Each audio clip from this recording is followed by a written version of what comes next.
but I don't know is one of the coolest feelings to have as a DM, because you're like, because then the world starts feeling real for you, where you're like, I don't know, I have to like sit there and fucking think about it. Yeah. Imagine like what would logically happen. It's funny because like the response to a player is, well, you don't know.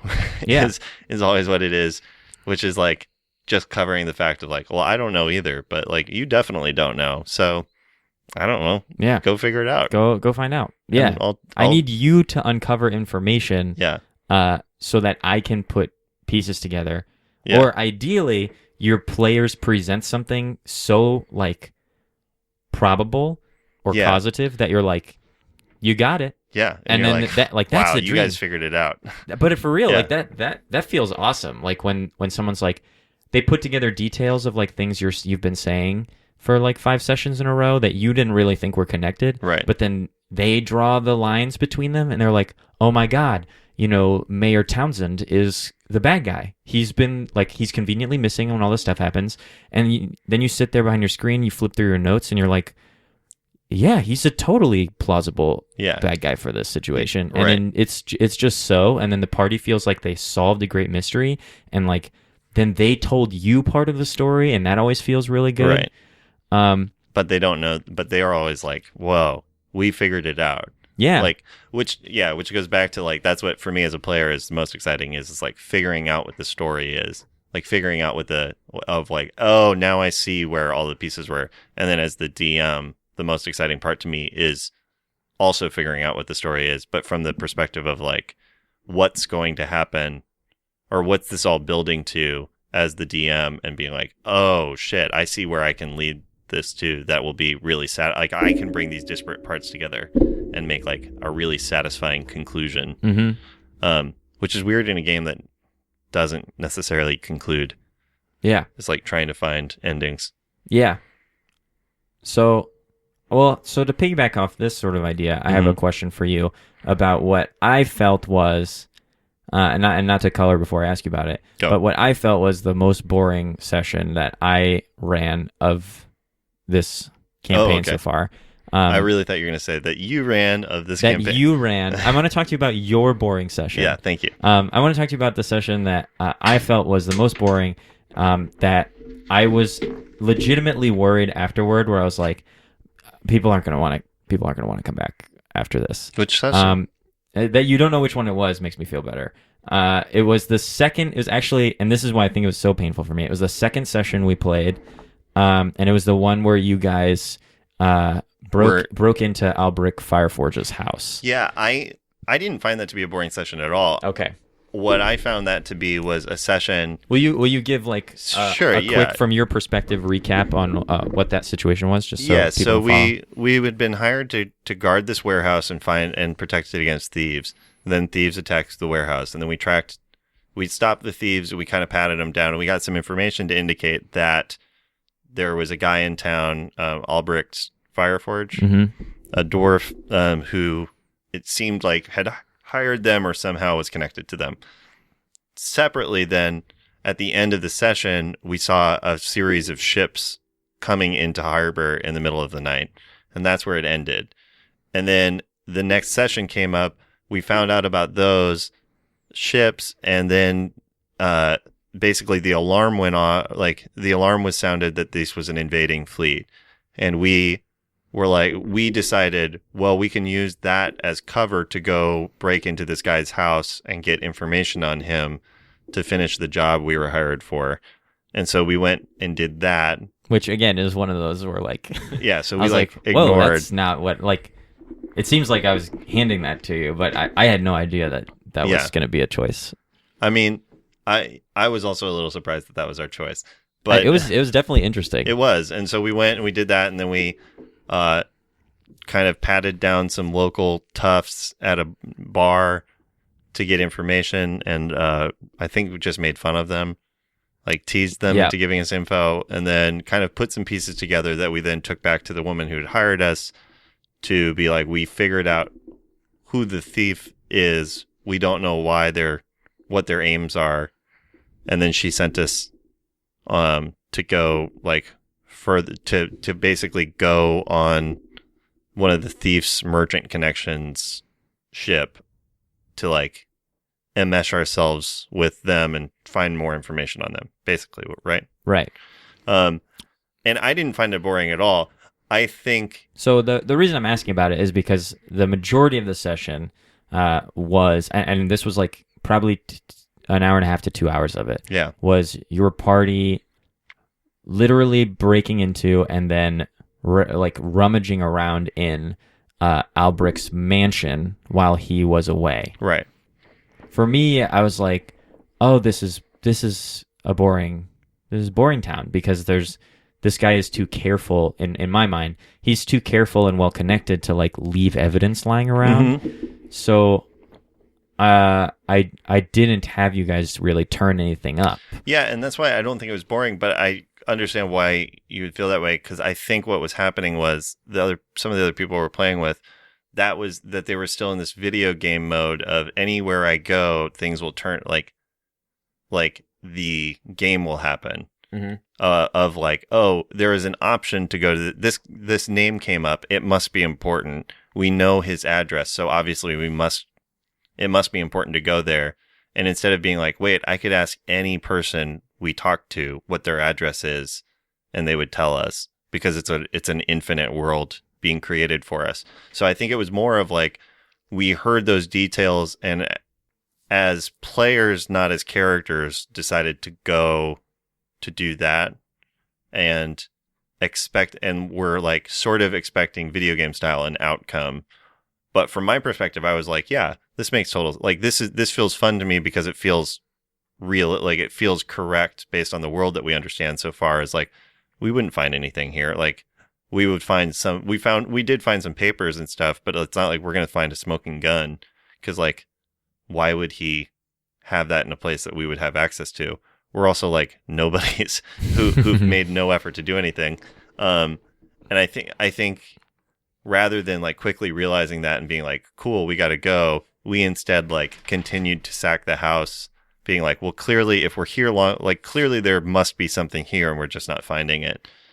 Which is always the thing as a DM, is figuring out ways to be able to be like trying to figure out how much you just are like dropping the veil and being like, guys, there's nothing. I kind of regret not doing that. It's weird. It's a weird thing. Like, I've had that too, where it's like with our group, not as much, because your group has so far has no greater motivations beyond has no specific motivations, because there's no external motivator, right? Like, for us, we were given like a job to do, mm-hmm.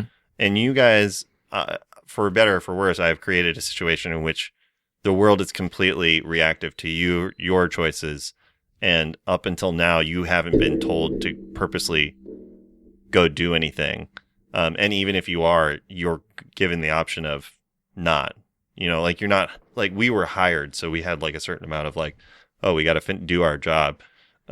You guys are always just asked to do stuff, so you always have the sort of privilege of being like, nah, or being like, well, we'll do it on our own time. One of my little pet peeves, I think, on the player side, is having the DM tell me how my character feels. Yeah. Rather than giving me colorful information so that I can process it through the character. You know what I mean? Yeah, it's interesting. Like, you are uncomfortable. Like, it's you are uncomfortable is always like, wow, why am, like, there's 6 of us and we have different backgrounds and like characters and stuff. Or like, when they're like, you quickly realize that it's a something, and it's like, well, that's cool, but like, I think it's just as valid to like paint the ruin for us, so that we can be like, right. Oh, cool, there's a broken cauldron over here, and like there's 7 tables and like a half a ruined staircase. This was probably an inn that like burned down, right? Rather than the DM being like, roll a perception check. Cool, it's clearly a burned down, right? It's the burned down horse and table, or like spinning. That's a good name for a tavern. Yeah, the drunken wheel or whatever. Oh, 2 good names for a table. The cheese and the dog. Or whoa. Whatever, pig and whistle. I'm just saying. Oh my gosh. Whatever. I mean, I've been a DM for a while, so yeah, Alan, I can just we have a new shit these out. Podcast, and it's just called the pig and whistle tavern names. Well, I'm glad it didn't feel like a wash, because that was a session that at the end of it I was like, I felt like I failed the players as I a think DM. I think it was a necessary one to re-educate us all in terms of being like, this is not a video game. You have infinite options, but not all of them are like mission accomplished Right. goals. Not everything just because you choose to do something doesn't mean it's going to pay out. Right. And doesn't mean that it's going to connect to some larger conspiracy or secret, which I think is really fun. Like for me, and it reflects in my DMing style, is a thing of like big, like elaborate secret organizations and stuff are really hard for me to DM, because it's just like if I were to try to have like some huge secret cult that's like really well connected and organized, well, then it's hard for me to figure out how these random people would so easily find out about it. Right. Without choosing to like spend a lot of time and energy kind of cracking into it. Do you want my my tip? Yeah. My solution for that? Yes. Tinfoil hat wearing crazy pants conspiracy theorist NPCs. Is how I leak. I leak in the same breath truth and just complete conflagration. Which is what I've been trying to do in our game, or in the one I'm DMing of us, but just through rumors. Right. So yeah, that's my. And for anyone listening who's like, great, I built this like secret like shadow Illuminati government or whatever. Yeah, of course the average person isn't going to be like, I have information about the secret whatever, right. But like the crazy person screaming in the street about how, there's flies under their skin, right. Might also have a little, like, some truth here and there because they went nuts as a result of that situation or whatever. That's really fun. Or like the guy who's like wasted at the bar and he's just saying a bunch of stuff, but like there's kernels of truth in it. Right. Do you like to do sessions like that? Like, do you ever have any interest or intention of doing like a tavern session where it's just like talking to people in a tavern? Or do you prefer to have more active like movement, going places, doing things? I try. Like, do you ever like DM a session that is basically downtime? I usually go for I try really hard to like assess what my player types are, and cater the game to my players. So in this game that we're running right now, that Vareth is in, is dominating, is fucking just dominating. I think I probably wouldn't do that. Yeah, because I know that there are a couple players in the party who prefer a more action-oriented play style, right? And I wouldn't ever want them to feel like there's a session where they're just sitting through it, so that they can get to the things in a later session that they actually think are fun. This is actually the most diverse player group I've had in terms of like what different people seem to find enjoyable. Yeah. I try to build the sessions so that I'm not only reacting to the players, but that I can give everybody at least a bit of what they like most in the game. Yeah. So like for the people who like kicking down doors and ripping people in half, I try to build some kind of like combat or like tough guy pissing contest. A door to be kicked down. Right. I'll put a door in the session for you to kick down, or I'll put a guy in there that you can punch in the jaw, or I'll put some monsters in there for the party to fight. That's a really long-winded answer to your question. The TLDR version of it would probably be like, I would happily DM a session that's like all 6 of you talking to a guy, singular, like a lady who is running a traveling merchant cart, and you guys spend the whole session on the back of this cart just like chatting with her as you go from town A to town B. Yeah. Is it a merchant cart for traveling, like yes. a travel agent? She's a merchant. She's a travel merchant? Yes. Her name is Ysildur Darley, and she sells merchants gear to other merchants. So she has a cart, and it's got like she's got it, briefcases and like little awnings and like smaller carts in it. Gear, backpacks, that sort of thing. I thought it was Pingrith Windswept. He's a gnome travel merchant Mhm. who goes from town to town selling packaged trips to other places Gotcha. via. Does he travel with great velocity? Yes, he does. Yeah, in a kayak. Nice. Yeah, Cool. yeah. So something I definitely wanted to make sure I asked you about today. Oh, Because I yes. think it was the first problem that we had to collaborate out of game as DMs at the same time Yeah. to solve. And I'm sure there will be more of these. Actually, there were more of these. We'll talk about those maybe in a later episode. Problem of Mark McGrath. Ah, yeah, Mark McGrath. Mark McGrath, played by our good friend Jeff Murdoch, who will probably appear on the show. Yeah, certainly at some point. Jeff plays a halfling who, as far as the players around, or as far as the characters around him know, is named Mark McGrath. Yeah, although you guys know his real name now. He told you guys at a campfire. We do, but the players in my world, in your campaign do not. Only know him as Mark McGrath, R.I.P. Correct. They actually believe he is dead. Yeah, because Jeff had to switch games. Yes. So I invited him to play in my game, Mm-hmm. and he switched over. And furthermore, he elected to keep his character. Yes. And that became a problem for us because we had already started, both games had already begun, and we had kind of established that they were happening in a similar or even the same timeline. Yeah, right. So while all of the stuff is happening in Shoan and Fortrai, Soak and Friends, right. which is really more like Eon and Friends. She's the face for sure. She's a face, and she's clearly the one on a mission, and the rest of us are kind of just like around. Eon and Friends, who call themselves the Bone Baggers because we steal bones. Those two parties are kind of like engaged in the world in completely separate places, but at the same time. Right. So the problem was, how do we get Mark McGrath from one continent back home to the continent he was actually from in his backstory? Right. Which was the continent that I managed. Right. And Right. shift him from one party to another. And what was interesting to me about this problem was that I think you and we kind of collaborated on the general concept of it, but in execution in game, we came up with both halves of this solution. So I came up with this idea of like how to get rid of him.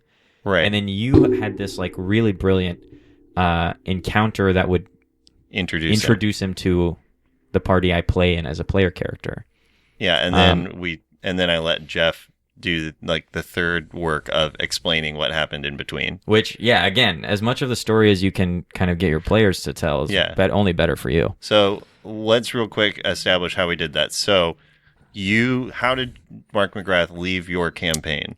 Great. So you have to get rid of a character's player without killing them. I have to get rid of a character's player without killing them. This is the part that's super fun for me. As Tyler mentioned, after their situation in Bagandel, the party is put on a ship to try to like cozy up to some people of ill repute to try to like figure out where the stolen goods are going and like what the relationship is here between the actual people doing the dirty work and Albric Fireforge, this kind of like kingpin style villain. He's so good. Who's a dwarf, and you haven't actually even met him yet. That's how good he is. Yeah, he's never around, right? He's always got an alibi. He's very clever. He's a cool villain. Yeah.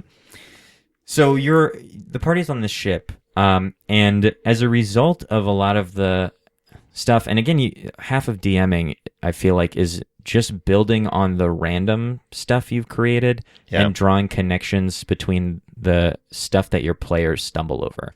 So I was like, great, the party has killed a bunch of the people who work for this guy already. We did. So he's missing crew members, right? So I'm like, great, he had to hire a bunch of new crew members from these refugees that arrived in these ships, and he didn't have time to vet them all. So among the people on his ships are these two real seedy characters named Trell and Wince, who I describe as looking like members of The Cure. So they've got like swoopy, like gothic, like situation going on. And they start a fight halfway through this ocean journey with a member of the crew that the party has affectionately named Pop, which stands for Pile of Pussies. Right. He doesn't like that, but that's what they call him. But that's a compliment. Yes. No, that's not a compliment. Pile of Pussies is an insult. Just calling someone a pussy is a compliment in our world. Yeah. Because a pussy is a symbol of like life, strength and life. Yeah. But having a pile of them, basically, if it's a pile of insert anatomy here, it's bad. Yeah. It's like the lowest you can be. Right. It's just a pile of appendages because it's like discarded. Right. Yeah. You're like someone. Yeah. Exactly. Yeah. You took something great and you put it in a pile like you don't give a shit about it. Yeah. So Trell and Winds pick a fight with this guy, and the captain, who the party is trying to like cozy up to because he's the leader of this bandit group,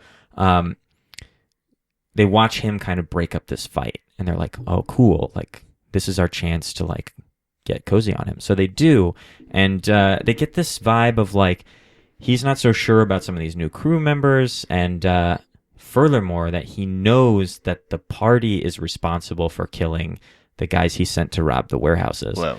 But that business is business, and he's kind of chill about it. So there's a sort of like nebulous, like we understand each other, right? You're mercenaries and I'm a mercenary situation going on. And the party kind of has this moment of like, are we like this guy? You know, like they have a moment of like getting to think about what it is their characters are doing and like how they feel about being compared to this guy and how he seems like cozy with them even though they're at odds. When they hear a scuffle from the deck again, they go upstairs and they see Pop engaged in a fight with Wince, who before their very eyes transforms into a large werewolf. Mm-hmm. And basically rips his throat out on her surprise round. Trell also appears on the ship deck and transforms as well. Kind of seems like they're like, fuck it, I guess we're doing this. Yeah. So the party is like, okay, time to fight these werewolves. And I was like, great, I have built this encounter with only one specific thing in mind, which was that at some point, hopefully I can find a way to take Mark McGrath overboard. Right. It's the middle of the night. It's going to be really hard to find him. Hopefully, if the party fails their perception checks and stuff, if they go looking for him, I can have him swept away at sea and then dump him on you, Tyler, and make him your problem. Right. Here's what actually happens. Yeah. Grundor, who some call the Stone Speaker. I think I have to say that. That's like part of his full name. It's great. James, played by our good friend James Dugan, who has Grundor only speaks in rhyming couplets. Unless he's drunk. In which case he sounds like James Dugan. And he's been getting drunk a lot more. Yeah. Over the course of the character. I'm going to start imposing Constitution saves. Yeah. Because I think I liked him better when he was... I love the rhyming. The rhyming's great. So Grundor runs up and, as Grundors do, casts Thunderwave. Yeah. And I'm like, yes. Yeah, it's a perfect solution. Easy. I roll for Mark McGrath in front of everyone because Jeff is not there. That's one of the reasons we have to move him. He can't make the sessions. I roll for Mark McGrath in front of everyone. He fails his save. So he gets blasted off the boat. This is the first round of combat. And it's completely organic. And I didn't have to do anything. I was sitting there trying to figure out, like, okay, so I guess I'll have one of the werewolves target Mark, maybe, like, grapple him and, like, try to drag him or, like, throw him off or whatever. Instead, one of my players, who had no idea that this was the plan, solves the problem for me, blasts one of the werewolves off the side of the boat, blasts Mark McGrath off the side of the boat, and blasts one of the crew members off the side of the boat. Everyone else passes their saves. They're fine.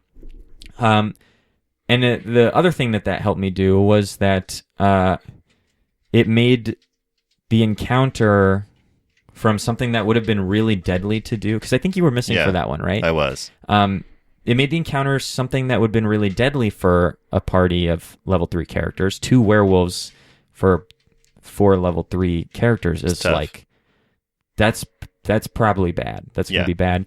And I had, having it on a boat is something, because then that allows me to kind of have crew members kind of come in and take some hits or like Right. get some hits in. But problem solved, the werewolf's overboard, and Right. Mark McGrath is overboard. And needless to say, they win that encounter by managing to push the other werewolf. They kind of realize like, oh, we don't have to kill this thing. Yeah, we can just kick it off the boat. So they do.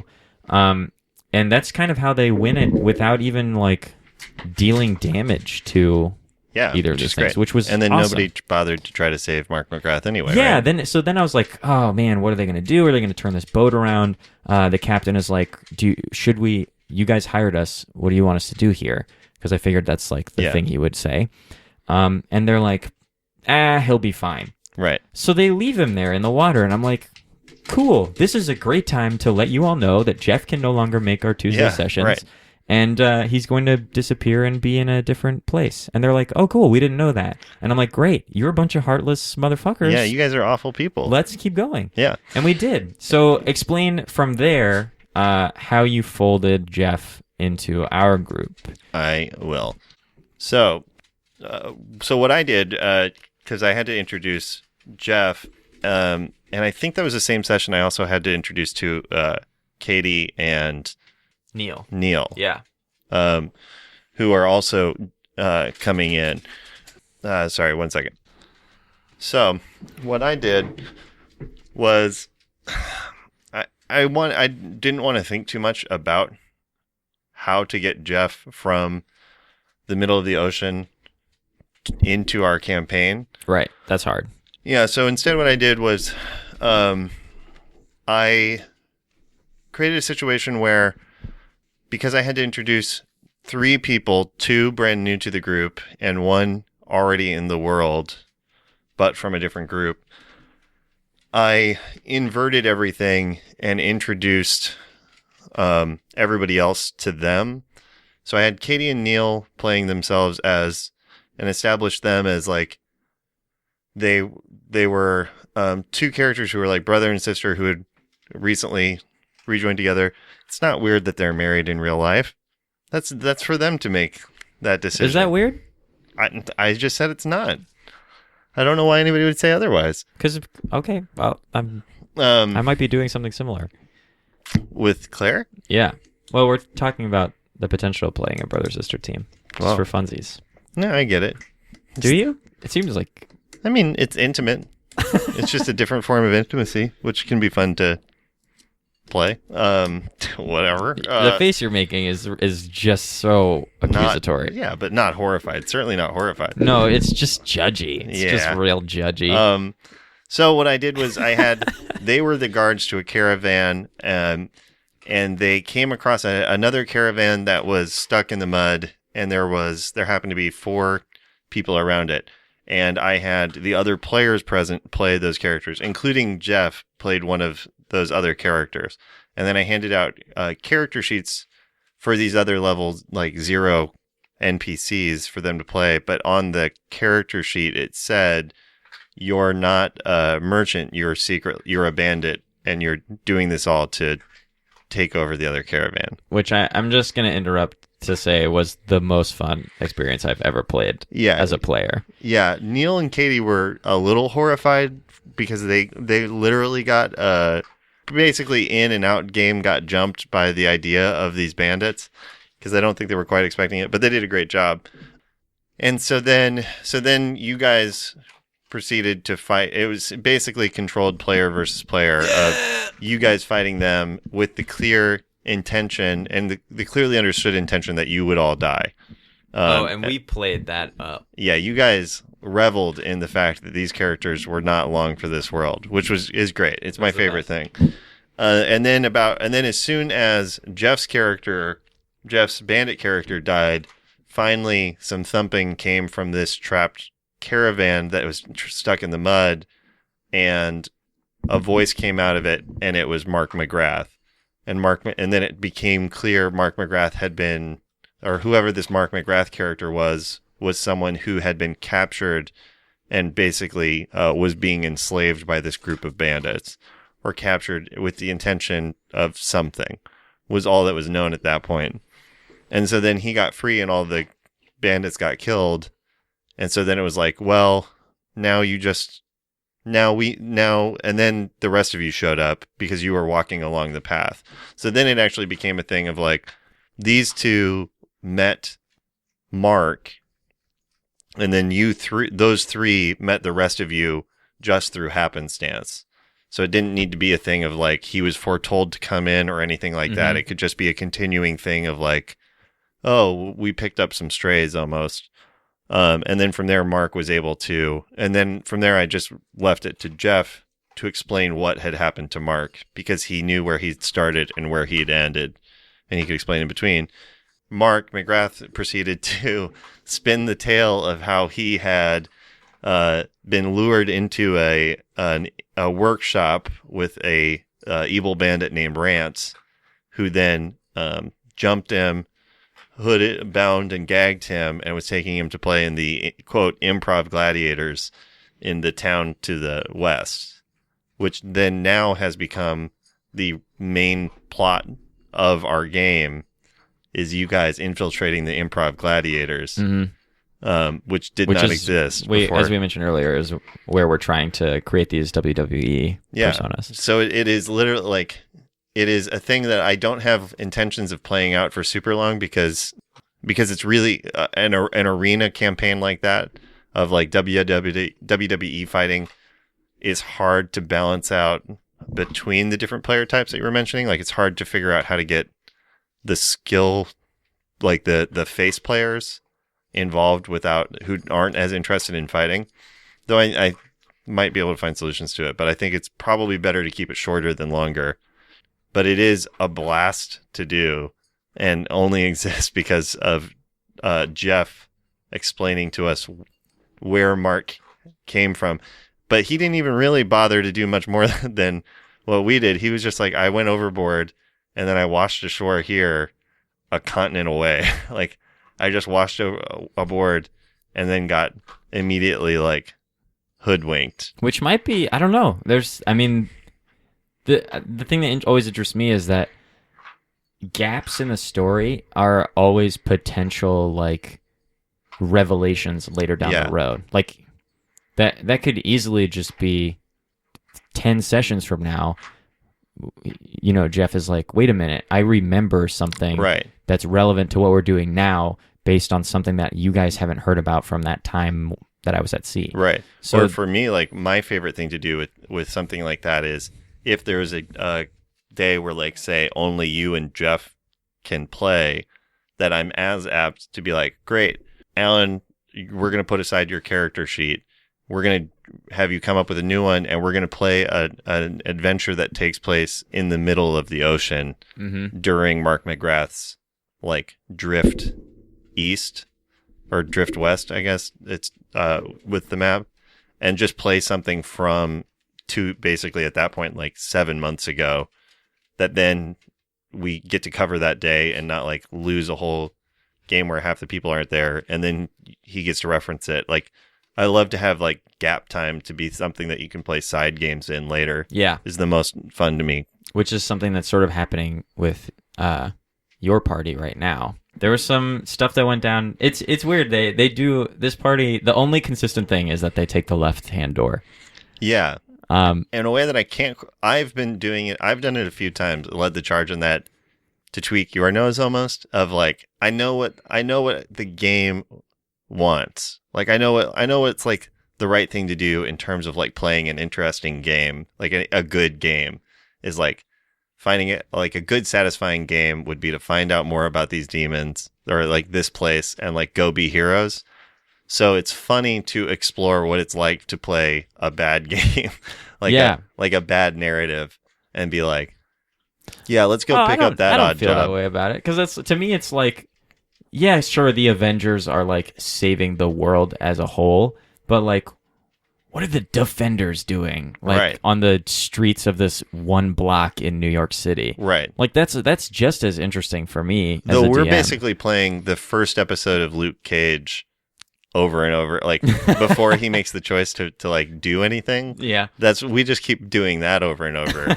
Where anytime responsibility rears its head at us, we like find another option to do, which is also fun. I don't know. I'm having fun. I think Something I really enjoy, and this is sort of now we're kind of getting off tangent. I will say though, to kind of help put a pin in the problem of Mark McGrath. It seems like something that I only noticed as we shared the stories of our respective halves of it is like a lot of the time it feels like if you present your players with options to solve the problem for you, they'll just do it. Right. It's almost always going to be better to hear it from the perspective of a character than to have a whatever contrived situation. Which does lead to a DM to DM question that I have for you, because I think we're both playing a game like this right now, and I'm sure anyone listening who's a DM is probably in a similar strait. So yeah, there's something really satisfying about having the player present you with the solution or come to you with things. So for example, like you came to me with this thing of like, my character doesn't touch steel because of that hierarchy you laid out. And it was like, great, that's part of the world now, that's it. Or this other character that you're tinkering with, and as your backup character in case something happens to Soak is like a noble character. And so it was then the idea of like making a book of heraldry, which is like a fun, dumb project to be able to do on the side, because I have like enough forewarning and time to be like chipping away at it. Yeah, you know? I don't need a physical book. Jesus, that's crazy. I'm not gonna make a physical book. I was gonna say, but I need what? to know what's in a physical book. You know, right? So, I don't actually know what that would look like either. That's neither do I. I should research. I'm picturing like family trees, right? Mostly, yeah, it would just be like what Eddard Stark was looking in when he figured out that Joffrey was. Spoiler alerts for Game of Thrones. Joffrey, who is. I mean, if you think Joffrey's still a thing, then you're way behind. You're just way behind. Also, that's like spoiler alert to book one, like a couple chapters in. Yeah, if you haven't done Game of Thrones, the books or the show, and furthermore, you plan on it at this point, and furthermore, you haven't already had it spoiled for you, I just can't be held responsible for all that. So no alerts. No alerts. Joffrey's a bastard. I withdraw my alert. Joffrey's literally a bastard. Yeah. Eddard Stark finds this out by looking in a book of heraldry and putting some pieces together. Yeah, he figures it all out. So my question is, when you have a player like that, it makes it easy because you have a player who's actively feeding you information, basically, that then you get to just like draw the lines between, and you get to be like, yes, that, but also this, or like, yes, that, and as a result, there is this. You get to add information that way, which is, I think, as a DM, is really satisfying and easy. And then there are other players that you have who have like no sense of, it's not like no sense of backstory, but just no like passion to like find out more or to fill out more of the world than what they've currently seen. Mm-hmm. And it's interesting figuring out how to engage those people in the broader world, like how to make them believe that it is happening past what they're immediately seeing or interacting with. Right. And so I guess my question is like, what do you have strategies in place to meet the middle on that, of like people who are like actively engaged in the world building and the people who are not at all? Test one, right? Test one is like, do they come back? Right. Do they come back every week? Because that's the struggle, right? Is as a DM, a lot of the times the session is over and you're like, I don't know how that went. Yeah. Because, people aren't lining up to like tell me their favorite parts or like, whatever. I mean, you do get people being like, thank you for running this, or like, this was a lot of fun. Yeah, but you're not going to get like, this was the part I thought was weak, or this was the part I was confused at. Yeah, you don't get like a critical analysis from player perspective, right? So most of the time, unless you ask for it, and then usually you can't take it as given to you because it's colored by the fact that in real life you're friends and you don't know if they're just trying to. And also, you know more than they do, so like, or different than they do. Right. You guys both know the same amount, or you both have the same amount of truth, but your truth is different than theirs because you're like, well, I meant it to be X. Right. It turns out it was Y. So I think that's litmus test one, right? Which helps like assuage my fears that I'm just like constantly fucking it up, and that people are, showing up and feeling like I wasted 2.5 hours of their time or something. So litmus test one to like kind of put my mind at ease is like, are they coming back? And then, the answer is yeah. So that feels like cool. Then I'm doing something right. Like at very least, they're coming back from week to week. They're picking up their sheets and they're engaging with the world through the eyes and ears of the characters they play.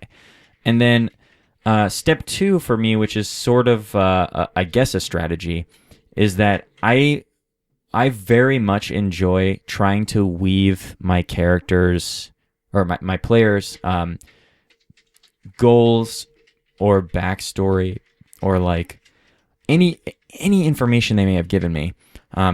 I enjoy trying to weave that in one way or another into the gameplay. So, for example, Shava Moonbrook, one of my favorite characters she's great in the 4-try campaign, is an Archfey warlock, and I kind of built a small arc for specifically surrounding her character that happened right at pace with the stuff that the party was already doing. Right. So we didn't have to go on like the Shava Moonbrook side quest and like, hey everybody, it's gonna be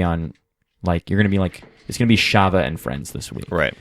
But that gave me a way to like kind of put some feelers out and see like, hey, Rashawn, who is playing Shava, is this sort of thing like without asking the question as a DM, I plant some things in the world and I'm like, is this the sort of thing your character is interested in a long term?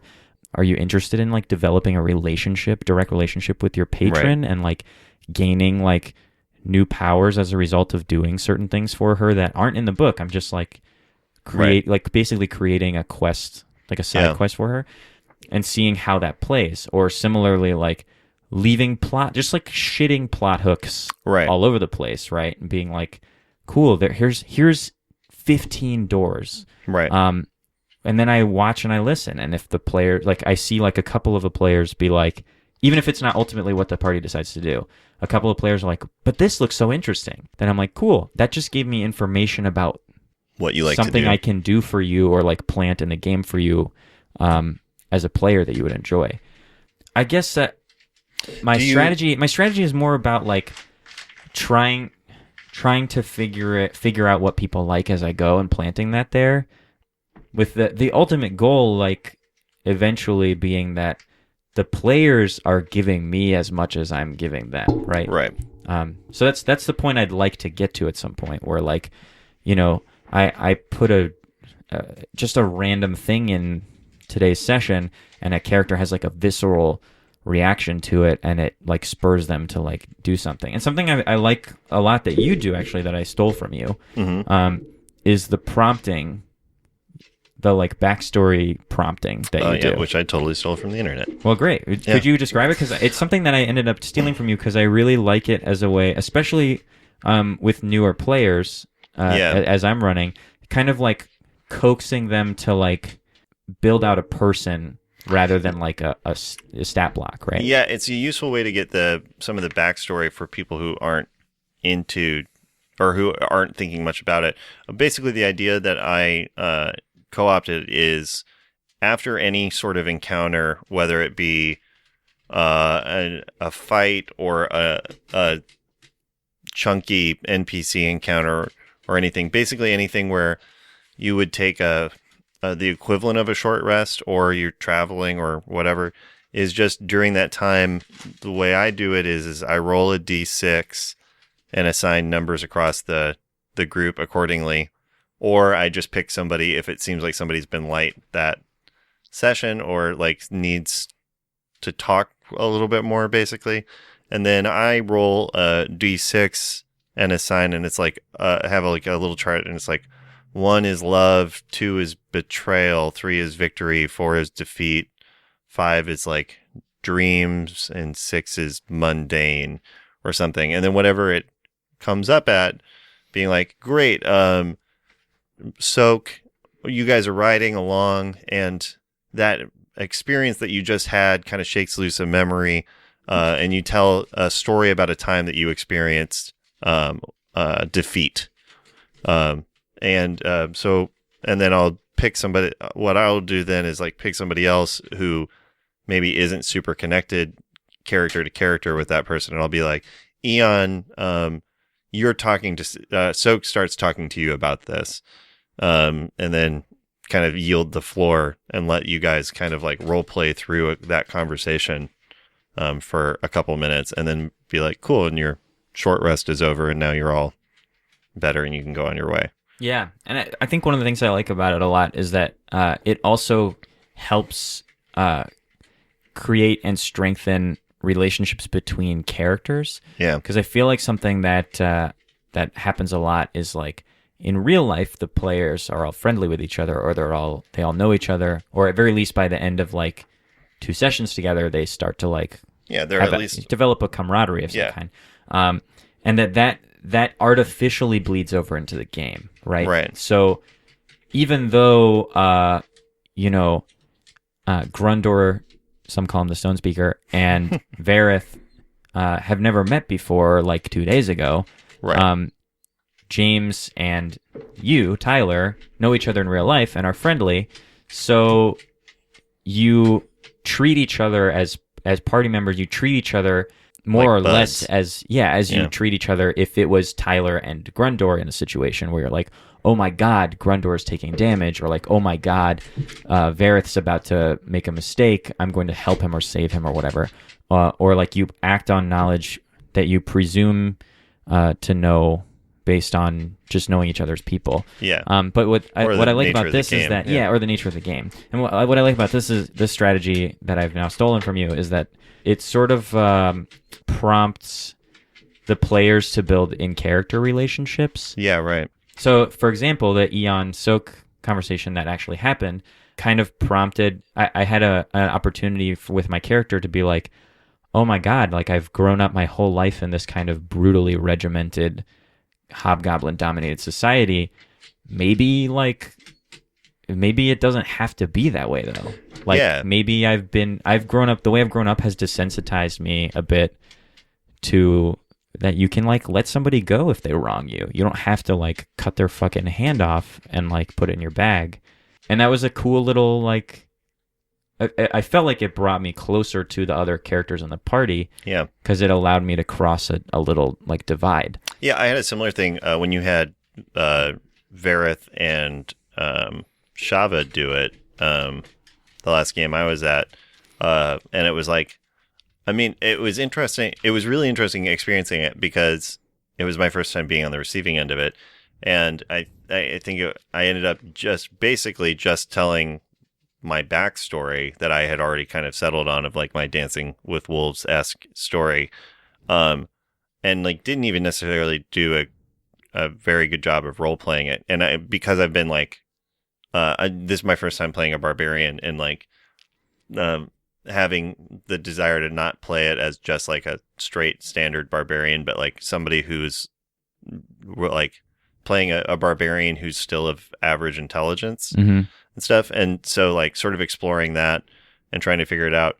But even just having to tell a story, like having to talk as the character about themselves to someone who is just interested in hearing that, even if it's just they were forced to by the DM. And not saying it to the DM, but just saying it out. Like it gave Rashawn and I a reason to have our characters to like each other and to feel a little bit closer to to each other, because we're already in a situation that's like super heightened. Like we're standing at the top of a 200-foot tree tower in the Feywild that we've never experienced before. And it's easy for that to feel quotidian because it's a game and it's like everything is new all the time. And like that's the whole point, is that quotidian. Quotidian. That's going to be the name of our podcast. Yeah. But it's fun as a character to have downtime in all of that like majesty to just talk about yourself, because it does open up a lot of opportunity to be like, here's a way that I can move on from my original goal or my original concept and start to actually be reactive to the experiences that we've had so far. What happens when your backstory stops being the prime motivator? Right. And what has happened to you since you started the game becomes your prime motivator. but not because of what you need to do, but because of like what your character realizes in response to it. So like what Soak is going through of like, oh, maybe I don't need to be so regimented. Talking about your experiences in game or connecting those two made up experiences makes it easier to experience things like people do as opposed to like stats do. I didn't even really think about it until we started talking about it, but since then it's been a lot easier to play Vareth, and I have like a much clearer like understanding of what his current arc is. Basically, he's starting to be like, maybe I can be a hero, and like maybe I can actually do something good for people. Interesting. Which comes in part from just like being like, oh, I'm also a person in this world as much as anybody else. Nice. Yeah, that's fun. To add on to that very briefly, I will say, we talked about it from the player perspective. What do those moments do for you from a DM perspective? It depends on the thing. Like ideally, they do so much. They're so great because ideally you write it all down and you have all these new hooks that you can pull. Like I can pull Soak's relationship with this goblin woman that he's in love with. Lieutenant Roop. Lieutenant Roop. She's so cool. Yeah.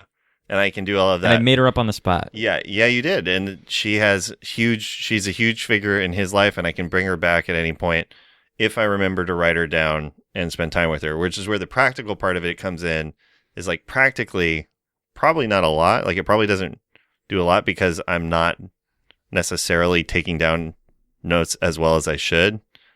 But at the same time, if Lieutenant Roop gets mentioned 2 or 3 times going forward by you and or other players, then I'll be like, well, of course she's going to come in because she's like already in this world. Like it basically just helps you fill out the world in a way that's like super fun. And it also does that sort of meta level thing of like, oh, now I'm starting to understand what the player sees as what's important to the character.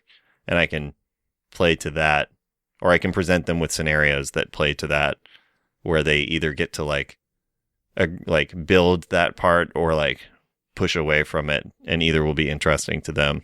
Yeah. What are your thoughts? I mean, very similarly, I think like what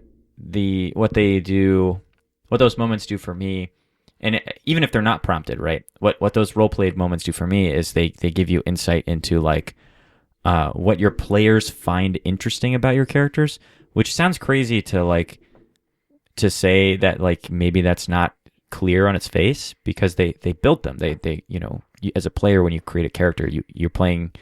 Hopefully, good Lord, right. You're building a character that seems like fun and interesting and like immersive to you. But like watching someone be someone that they're not, it's not always easy to pick up on like what it is specifically about that experience that they're getting enjoyment out of, right, or that they're interested in. So hearing the character talk about what's important to the character is actually your insight as a DM into, or like what when you're like, great, you tell a story from your life about this, and then the people that they reference or the time of their life that they reference or the place that they reference in that story, that's the indicator to you of like, this is why this player came to my game and right, built this person in the first place. This is what they're interested in. So then, like you're saying, yeah, those are the things you write down, right? They're just tools. They're tools. Yeah, and I mean, that's the main thing, and the reason I was asked that question about player engagement is specifically is like finding ways to get the players to do more of the work of world building for you, of like naming places and things, and like it's something in our campaign that I've been doing with Erin, who's playing Eon, that she's created a character who's is a spy. Like, I don't need to make up nearly as much about the world because you have a character who claims to have been everywhere, and like, so I'll just be like, I don't know what was that place like when you were there, and then let her describe it, and then be like, yeah, it's funny you should say that because that's exactly right. Because it's like, I didn't bother making up that place. Why would I? Like, yeah, you've already been there. You've already been there. You can tell us. Yeah, which is great. So finding like ways to just engage characters' stories or characters' like backgrounds or even classes to be like, I mean, you're a druid, so like describe this forest in your druid terms. Yeah, and stuff is, I think making players fun. Feel special for the choices they made and building their character is important too. Like in the session that we just ran, the party was going through the woods. So I gave a lot of opportunities to the ranger of the party to like do ranger stuff. Yeah. Where I was like, cool. You guys don't really notice it. I didn't even call for perception checks from the other players for some of the stuff, right? Like where I would give Falkren the ability to like, she's got a sixth. She spent so much time in the woods. She gets a sixth sense about these things. It's a ranger. Yeah. It's literally what she does. So yeah, like you're saying, like building even on a class level, building in things to make you're trying to make the A team, right? Right. You want everyone to have something that they can consistently feel awesome at. Right. While also feeling like as a group they are more awesome than individually. Yes. Yeah. And I think another thing that helps to create that sort of buy-in is just like often as DM for me is just like freely handing the wheel over and being like, you describe this place. Like you walk into this tavern, tell me everything you see. And I mean, we play with mainly like creatives, like improvisers and performers. So they're like comfortable, like they're excited at the chance to describe every corner of a room. But like that feels really fun. Similarly, doing the thing of like anytime people make a move, giving them the benefit of like, if you want to say you do something cool while you do it, all you have to do is describe it. And 9 times out of 10, it will probably happen. Yeah. It's very fun. I have a conclusion to this for you. You get to ask what would have happened to me right now? What would have happened? Better make it good. And I'm going to tell you, I'm not going to say I don't know. All right. I'll be definitive no matter what. Because we brought it up earlier in the episode, I'm curious about what would have happened if Drax and Soak had responded to the telepathic call to release this chained Dracolich from its underground, what appeared to be like prison tomb. Yeah. How far down the rabbit hole do you want to know? Just immediate, like that immediate moment, what would have happened? Would we have been killed? No. Immediately, what would have happened? It would have disappeared. Just completely in front of us? It would have just dissipated into like a cloud of dust and shadow. Interesting. And long-term effects on the world? Because it's safe to say at this point that our party is never going to go. Yeah, you guys agreed. You pushed the door closed on that place and like, which I still stand by. Very smart. I stand by Super too. Smart. What would have happened? Something I would say akin to and possibly dwarfing what's happening in Chithelin right now. Fuck, that's bad. Yeah. Holy moly. Yeah. I'm glad we did not do that. So something akin to opening a portal to hell. God almighty. But it would have been purely on this plane. Cool. And happening at the same time as portal to hell. That's 2 apocalypses at once. Yeah. That's hard. Yeah, that's what I'm looking for. Do you have a question as well, or no? If you don't, it's fine. No, yeah, I have a question for you.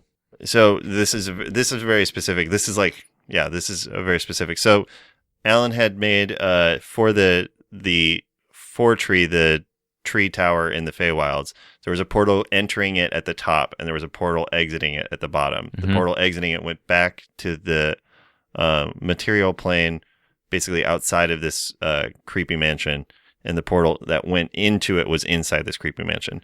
And we were being chased by like 35 gnolls. And we got people to hole up inside this tower, and somebody proposed there was a 20-foot tall statue, like animated statue in the courtyard of this mansion that I had sort of befriended. And somebody was like, we should just go get it. And the discussion was it would be too hard to like get it in the portal and everything. What would have happened had someone just gone back and tried to get that statue? So I am actually going to refuse to answer that question. Oh. Because there's a strong likelihood, maybe not strong, but there definitely is still an opportunity for the party to head back into the material plane, and I don't want to tip what has been happening there while you were away. Oh, I have some theory. Can I tell you what my number one theory You is? can tell me your And I don't want theory, you to and I confirm it will at all. not say a damn goddamn word. I think either time dilation of some form or fashion. I think we're either ahead or behind. Interesting. Yeah, that's it. Great. Thanks, guys. Bye.